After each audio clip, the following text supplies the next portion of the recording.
It takes Brittany being at home with the babies and taking care of them throughout the day, making it easy when I come home. They're all happy and ready to see me. I get the easy part of it.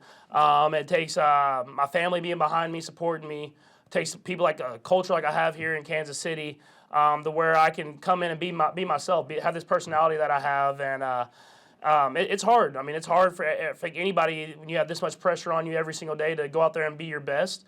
But when you put the right people around yourself, you can just enjoy it. And I think that's what I try to do every single day, is understand that it's a pressure and it's a hard opportunity, but you're blessed to have it. So you have to enjoy it every single day. And when I stop enjoying it, I think that's when I'll walk away. But I don't think that's going to happen anytime soon. Patrick, you guys. Coverage on Sports Radio 810 is brought to you by Westlake Ace Hardware. Visit your local Westlake Ace Hardware today. Online at westlakehardware.com. Westlake Ace Hardware. Small projects, big know-how. Ask away. Ace is the place with the helpful hardware, folks.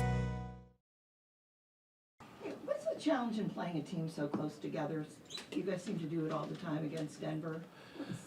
Yeah, I mean, I think the challenge is they're a good football team. Their defense is special. They have a good scheme. They have good players. And so when you play division opponents, you obviously know they've studied you all offseason, so you try to have a concept of what you do best, but at the same time throw in some wrinkles so that they can't be on top of your best plays. And so for us, it'll be a great challenge against a great defense to go out there and try to find a way to put up enough points to win. So is the game plan different when you play them twice in almost like 3 weeks or something? I mean, obviously you have similar plays, but you utilize plays that kind of go off of each other, so they can't get a good concept of what you're trying to do. And I mean, they're a great defense, man. They do a lot of great things, and so it'll be a great challenge for us as an offense. And I got to do my best to get the ball in my hand and let these guys make plays. Patrick, Andy really made the point as far as moving out of the Cincinnati game to this Denver game. I wondered what your process of doing that is, and is it more difficult when it's a team that you feel like you could potentially see again? Not for me. In this league, you got to move on, or you're going to make one loss turn into two. So you watch the tape on Monday. You get a sense of what you could do better and what you can take away that you did positive. Then you move on to the next week, and that's what we're doing, and we're ready to play a great football team in the Denver Broncos. Patrick, is there a sense of pride in the fact that you've never lost to the Broncos in your time here, and just what's always given you so much success against them? Yeah, we just really emphasize playing our division opponents. That's something that we work on all off season. In order to get where you want to go, you have to win your division most times. And so for us, the coaches do a great job of giving us great game plans, and then I try to go out there and execute them. And we just really emphasize trying to beat our division opponents, and the Broncos have been one that's been a great challenge for us every year. How were you made aware that you were the team's nomination for the Walter Payton Man of the Year award? Well, they let me know a few weeks back. We had the announcement last night at my gala. But I mean, obviously a tremendous honor. I mean, not only to be the Walter Payton nominee for the NFL, but for the Chiefs, who have the most Walter Payton Man of the Years, and it's such a prestigious honor for this organization, especially to give back to the community that gives us so much. And there's so many deserving guys on our team. So for me to have my turn this year, something that I'll hold for the rest of my life. Patrick, I know you have bigger goals, but you can also clinch the AFC West this year. What kind of achievement do you feel like that is? Understanding, again, you have bigger goals. No, it's a huge deal, man. I mean, obviously you want to win the Super Bowl every year, but it starts our first goal when we walk in is to win the AFC West, and that takes week in and week out great preparation. It's a division that's always tough, always has great teams in it. And we know whenever we go in every week, they're going to give us our best shot. And if you look at all the games that we play, we've won a lot of them, but they always come down to the very end. So we know it's a hard thing to do, and we're going to take pride in trying to do that and win every time we play against these opponents. I know you don't know anything different than winning the AFC West, but I was just wondering whether this one might feel a little different, given how the other teams really seem to load up this year to kind of take you down. Yeah, I mean, I don't know if it's a little different. I mean, we feel like this division is one of the best divisions in football every single year. And I think you see the records go lower because we're all kind of beat up on each other. But we've done a great job of winning those close, hard-fought football games. And that's a tribute to the coaches and the culture that Coach Reed has built here that started even before I was here. And so we know it's going to be a great challenge week in and week out, year in and year out. And so we just focus on doing whatever we can to put ourselves in position to win it. Patrick, I know with 15 of Mahomes and all the stuff you've done, going back to the Walter Payton Man of the Year award, a nominee, but how impressive you've been that's been able to grow in your time here to what it is now, and just seeing that come to light, you've been able to help so many people.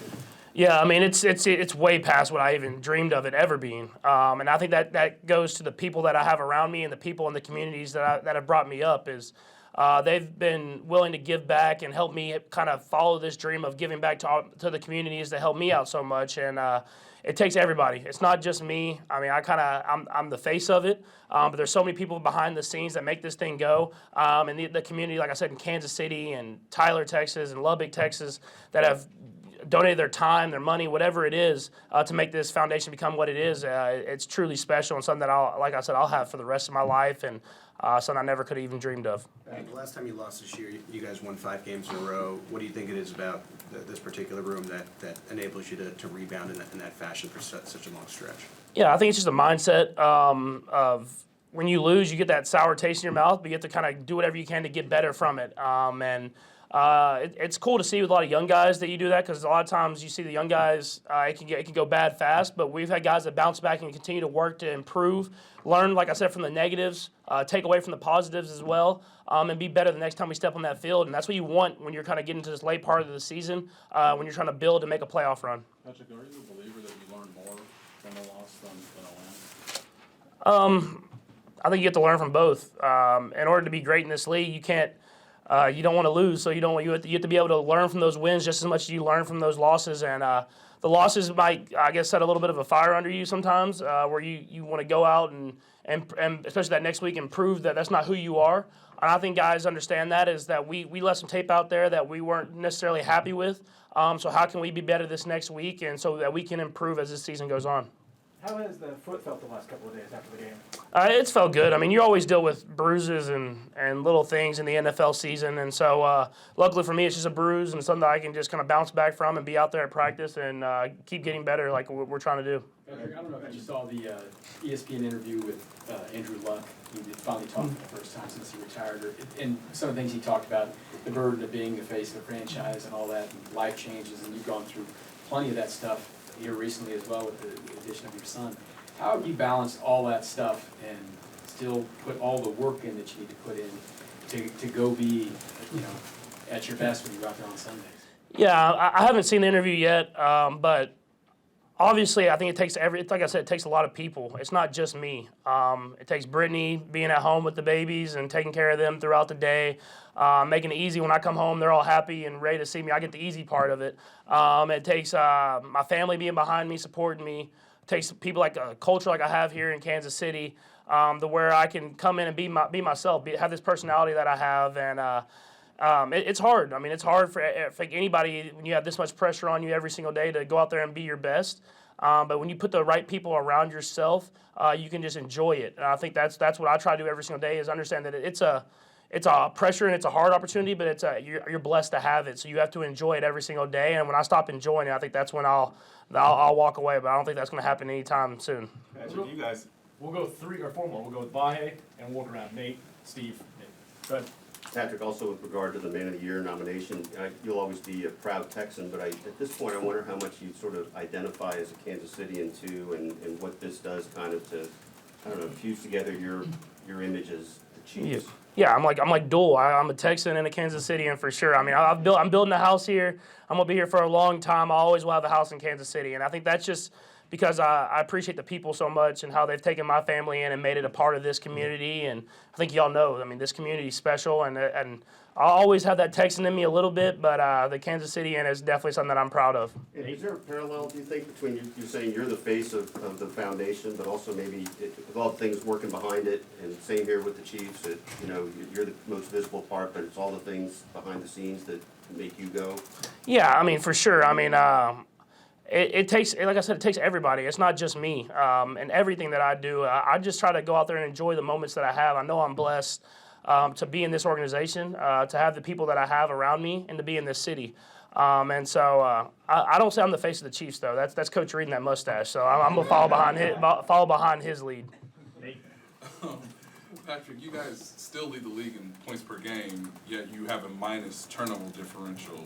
When you hear that, just from your perspective, how good do you think the offense can get, or even better if you guys do cut down the turnovers? Yeah, I mean, we just have to continue to get better at it. I mean, I have the interceptions, like I said last week. There's like one dumb play a game. I got away with it this last week when I tried to throw the ball to Juju and they dropped it. But kind of get away with the dumb plays. The one dumb play I have a game, and then ball security. I mean, I talked about it after the game. I mean, Travis fights those yards and he doesn't fumble. I mean, that's just one thing. The guy made a great play, and our defense.